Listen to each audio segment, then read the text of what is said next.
అంటే మేము యాక్చువల్లీ సినిమాని కొంతమందికి చూపించాం. ఒక ప్రొడ్యూసర్, ఒక డిస్ట్రిబ్యూటర్ లాంటి ఒక పెద్ద మనిషిని పిలిచాం. అతనితో పాటు చెప్పా పెట్టకుండా ఒక 4-5 వచ్చి మేము పిలవలే వాళ్ళని.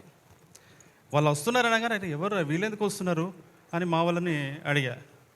ఏమో అన్న ఆయనతో వచ్చారన్నారు. వచ్చారండి, బాగానే ఉంది. ఇంటర్వెల్ అయింది, మేము పిలిచిందే చాలా తక్కువ మందిని సార్. ఇంటర్వెల్ అయింది, చెప్పా పెట్టకుండా వెళ్ళిపోయారు సార్.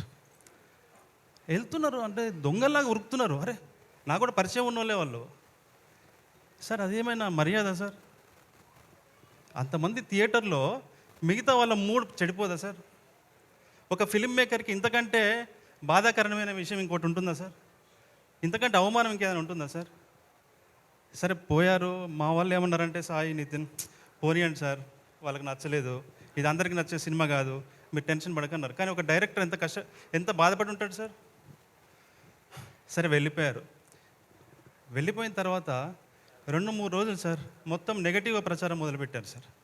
అసలు అది వాడు డైరెక్టరే కాదు, సినిమా తీయనీకి రాలేదు, అది సినిమానే కాదు, ఒక్క షో ఆడదన్నారు సార్. నాకు చాలామంది వెల్విషర్స్ ఫోన్ చేసి, అరే ఎందుకు పెట్టుకున్నావు ఈ పంచాయతీ, పిచ్చా నీకు సినిమా డైరెక్షన్ చేయకుండా అని నన్ను తిట్టారు సార్. కానీ ఈరోజు జనాలు గుండెల్లో పెట్టుకున్నారు సార్ నా సినిమాని.